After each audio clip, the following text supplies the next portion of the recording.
Shalom, shalom. I want to give all praises to Yahweh, Bahashem, Yahweh Shai, Bahashem, Kadash. We about to get into this quick lesson. Hey, man, words are important, okay? Words are very important. And we have to understand this too. Time periods are important. The way people spoke in certain times is just important too, especially when it comes to the Bible. Because we can see a word in the Bible, it can have several different meanings in its translation. Okay, because anybody who always used the argument, well, the Bible was translated, we don't know what it really says, is a lazy studier. And they don't want to study. They don't want to look up words. They don't want to research. Even if something don't seem right, okay, that might be pseudo information. Go to some more information. Dig up, study, research. We in an internet age. It's nothing that you cannot find. Even with me, I feel like I'm lazy on my studying. I need to study way more. You know what I'm saying? That's just me being a perfectionist at this. You know what I'm saying? Because even the scripture says be perfect. You know, and it also says scrutinize yourself. You know, meaning or the scripture says examine yourself. If you look up the word examine, it means to scrutinize, ask questions. But we don't even want to ask questions. We don't want to dig into scriptures. We don't want to go into words. And like I said, especially when it comes to the Bible and Old English period, words have several different definitions. I'm going to use an example, okay? Since we're talking now, this lesson is going to deal with Johnathan and David, okay? And because you slow people who was in the slow class, y'all think that Johnathan and David was locking lips, okay? No, they were not locking lips, okay? First of all, that's against the law, and it's against nature too. Second of all, since we're dealing with that topic, let's use the word, because I brought up the Old English argument. Let's use the word gay. It's spelled G-A-Y-E. Okay, this is a perfect example of how words change and they can be and they're used differently. Okay, so the word gay, G-A-Y-E, it just means happy. It has nothing to do with homosexuality at all. What happened was the so-called LGBTQ community, and I'm not saying the community because that just started a couple of years ago. I'm talking about those people. They took the word gay just like they took the rainbow and they claimed it as themselves, or they claim it for themselves. Okay, which the rainbow just goes back to the covenant that God made with Noah. Okay, meaning he won't flood the earth. The rainbow does not have nothing to do with the LGBTQ stuff at all. Even the word gay, it just means happy. Okay, it has nothing to do with a man liking another man or a woman liking another woman. Okay. So, but let's get into this topic. Let's deal with Johnathan and David, since we on the subject. And I'm bringing this out just so you won't have no doubt in your mind or nothing, because I've heard this in the past that people use the scriptures, especially people who come up against the Israelite and trying to point our book as being some type of homo book. No, it's not. Okay, you can't get one up on the Israelite, or you can't forget man. You can't get one up on God at all. Okay, not at all. First of all, a lot of people don't understand language, how it works. A lot of people don't understand Old English, especially people in America. They don't understand Old English. But let's just go to 1 Samuel 18, okay? It says, and it came to pass when he had made an end of speaking unto Saul, that the soul of Johnathan was knit with the soul of David, and Johnathan loved him as his own soul. Now, people will look at this and say, well, yeah, Johnathan, he had a crush on David. No, that's not what it's talking about, okay? When it says he was knit, let's go to the word knit, okay? Let's go. All right, because y'all have some freaky deaky type of stuff in your mind, okay? Now, understand, this means to bind, tie, bind together, league together, conspire, okay? It has nothing to do with sexual intercourse. I don't even have to go to the Strong's definition. Just read the biblical outline usage. It has nothing to do with sexual intercourse at all. It says to bind, confine. Now, people might say, well, to bind, yep, they bind each other. How could you, first of all, even if this was a gay relationship, which it was not, how could you be bound to another man? Like, literally, you can't be bound to another man. You can only be bound to a woman, okay? That's why Paul says, that you and your wife will be entwined with each other. You guys will be bound together. You can only make a covenant with a woman and man, okay? When it deals with sexually, okay? Now, understand this. Even if you're in a gay relationship, you cannot make a covenant with your gay partner at all. There's no covenant being made. It's just unlawful sex. That's it. That's all. Okay. It says to league together, conspire, to bound, be bound up, okay, to bind fast. Now let's go to the Strong's definition, okay, because this is the definition how it's used in this particular verse. It says bind up, make a conspire, join together, knit stronger, work, treason. You see what I'm saying? So basically, this is like this scripture is saying basically Jonathan and David was two peas in the pod. You know, like you have a partner or whatever that you grew up with, and you've been knowing them all your life and everything. You guys are like kid and play. Perfect example. It's just like that. Okay, this is not talking about no damn sexual knocking boots with another dude. First of all, that's weird. King David was not knocking boots with Jonathan. Okay. And it says Jonathan loved him as his own soul. Okay, it doesn't mean he loved him. See, that's gay. Oh, I can't love my own brother. I can't love. I have cousins that I love, male and female cousins that I love. Okay, I can't love my own brother. I can't love the brethren. That's gay. Y'all niggas are weird, but y'all the same niggas that say stop the violence, or y'all the same niggas that be like black on black this, black on black crime, and stop the violence. But you can't love your own brother. I can't say I love my own brother. Jonathan and David understood the love what Christ was talking about, loving your neighbor as yourself. You understand me? Jonathan and David understood that. Okay, they was partners, man. It's just like what Mac Dre said. He said my folks was, now he was saying in a carnal way. Mac Dre was doing it in a carnal way. All right, but Mac Dre has a rap verse where he says on a song called "My Folks." He says my folks is road dogs like Cain and Old Dog. Now understand this. We know Cain and Old Dog from Menace to Society, right? Now even though Cain and Old Dog was wicked as hell, but they were still folks. You see what I'm saying? That's what it's talking about on the righteous way, in the righteous sense, okay? Because King David and Jonathan was not no wicked niggas selling dope to their own community, okay?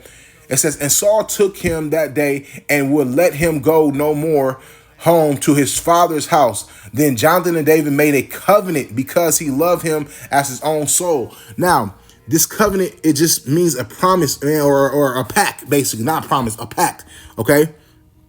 The word covenant. All right, alliance, pledge. You see that? Between men. It has nothing to do with sex, you weird niggas.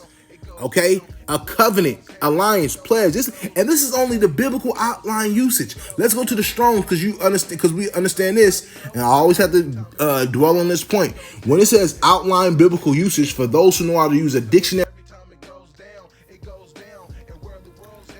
Okay, so it was a covenant. So those who know how to use a concordance or a dictionary just in general, especially a concordance, you will understand there's a difference between the Strong's definition and the outline of biblical usage. Now, those who are well studying the Bible, they should already know this. The outline biblical usage, it speaks for itself. It says biblical usage, meaning how the Bible uses the word all in general.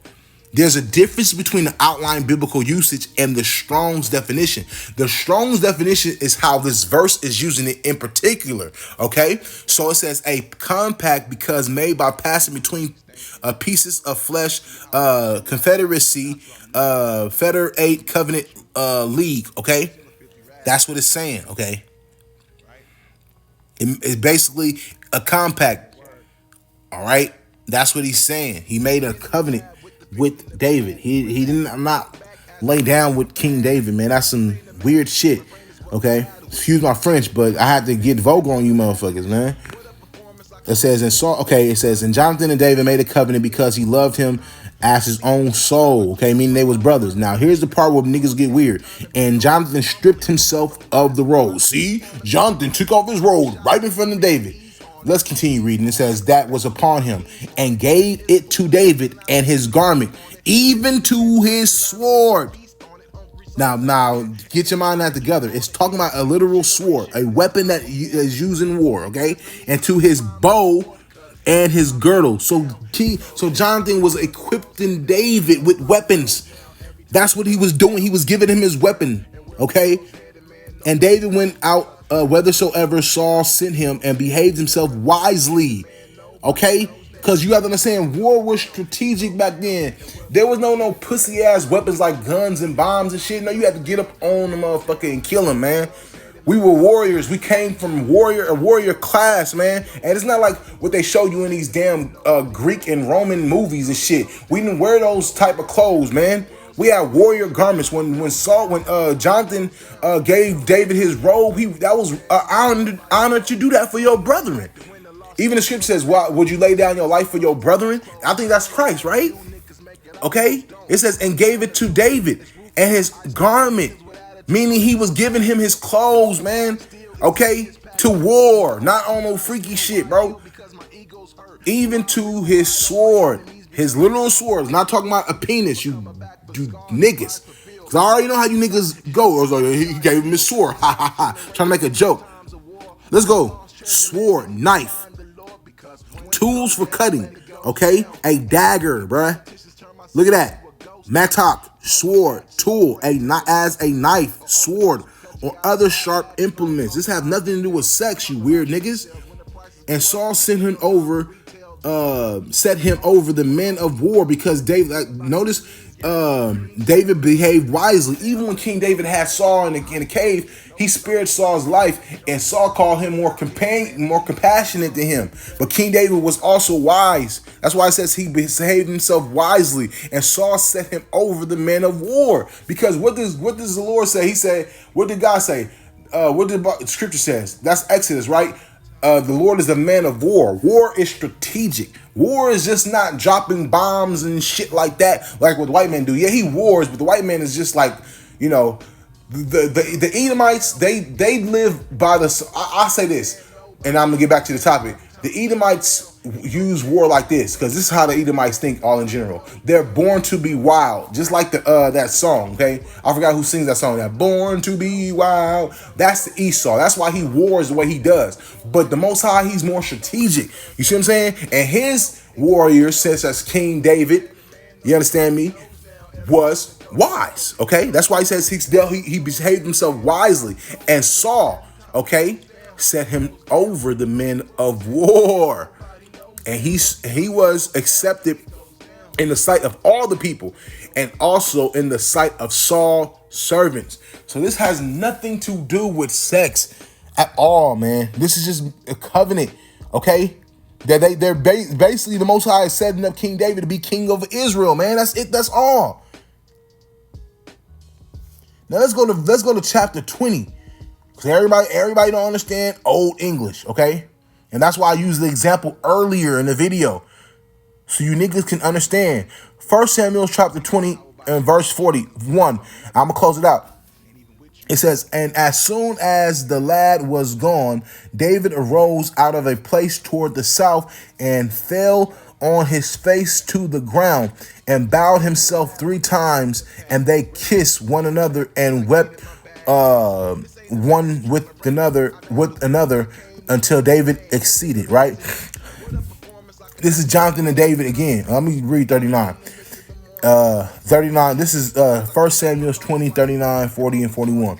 It says, but the lad knew not anything. Only Johnathan and David knew the matter. Okay. And Johnathan gave his artillery unto his lad. Okay, the young. What does the word lad mean, man? Let's go. Because it's not even Johnathan. This is the lad. Okay, hold on. The lad, a boy, young servant. Okay, he's just a young servant, a young man. Okay, it can mean a damsel also, but it's not talking about no sex or nothing like that. Okay, a babe, lad, servant, young man. It can be a boy, a child, a babe, boy, child, or damsel from Mergin. Okay. It can mean a girl, a servant also by inter of sex. This doesn't mean this is talking about sex in this particular context. It's just giving you an example. That's why you have to read these little points right here, man. Okay, but this is talking about a boy, okay? Now, he was a young servant. That's why I call him a lad, because if it was a damsel, I would have called him a damsel. Okay, no, it was a lad. Let me give you the context of what's happening. Or the scripture's about to give you the context of what's happening, because you niggas are minds are in the gutter. Okay, but the lad, the young man, the young servant knew not anything that was going on. I mean, they didn't tell him nothing. He young. Stay out of grown folks' business. Okay, only Johnathan and David knew the matter, and Johnathan gave his artillery unto his lad and said unto him, go carry them to the city. And as soon as the lad was gone, David arose out of a place toward the south and fell on his face to the ground and bowed himself 3 times. And they kissed one another and wept with one another until David exceeded. And Jonathan said unto David, go in peace, for as much as we have sworn both of us in the name of Yahweh, saying, Yahweh be between me and thee, and between my seed and thy seed forever. And he arose and departed, and Jonathan went into the city. Now understand this. He gave the lad the artillery. Okay. So, but here's the part where people get it twisted. When it says, and they kiss one another, okay? This is David and Jonathan back, okay? After the lad went, it says they kiss one another, okay? This is not a literal kiss, okay? So let's go. Let's go to the word kiss, okay? And as soon as that lad, the young boy servant left, okay, or the young servant left, he was gone. David arose out of toward a place the south and fell on his face to the ground and bowed himself 3 times, and they kissed. All right. So here's the thing. The word kiss, the word is Strong's this is the word for the word kiss. 5401. Nashak. Nashak. Okay. Nashak. Now understand the root etymology. It says a primitive root identical with H5400, right? 5,400, right? Through the idea of fastening up. Okay, they understand they was at war at this time. Why in the hell is David and King David and Jonathan lip locking? They was at war. This is the reason why he sent the lad out. Like, y'all don't understand nothing. Y'all don't understand nothing metaphorical. It says to put together, kiss. Okay, it has over what 1, 2, 3, 4, 5, 6 biblical uses definition in this context. Not only this word, kiss, in particular, okay, but none of them, except for you can use to touch gently. But even in the Strong's, it doesn't even say to touch gently, okay, but it says to put together, to equip, to kiss, to kiss. These are used differently. To handle, be equipped with. To be equipped, okay? Now, let's go to the Strong's definition for all you simpletons. It says through the idea of fastening up. What is they fastening up?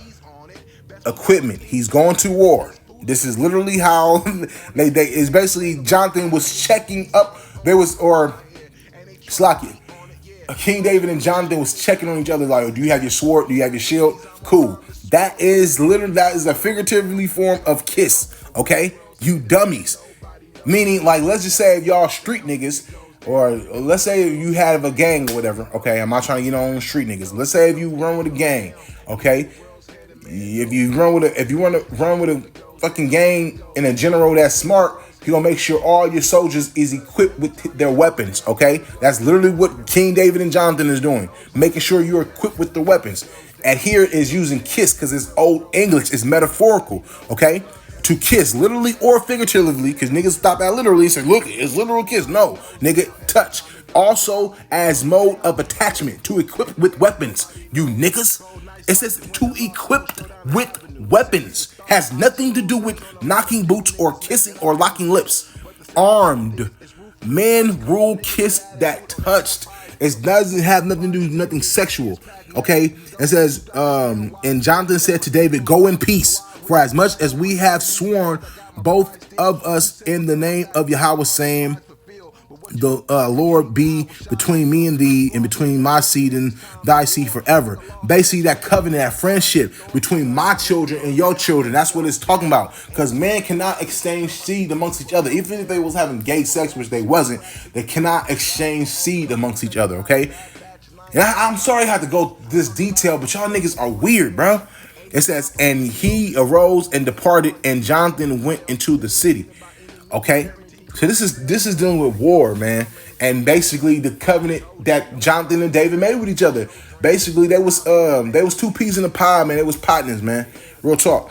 Okay? And this video is just for those who lack of understanding and do not know words. And this is one example. I'm gonna go into many topics of just words, okay? Because we need to get words. We need to go back to the old school hooked on phonics. You remember when they used to have the little hooked on phonics, or no, what was that? No, not hooked on phonics. That too, but Schoolhouse Rocks.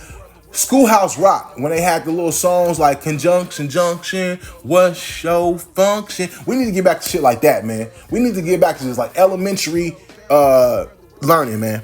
Real talk. With all that being said, I want to give all praises to Yahweh, Bahashem, Yahweh Shai, Bahashem, Rakakadash. Shalom.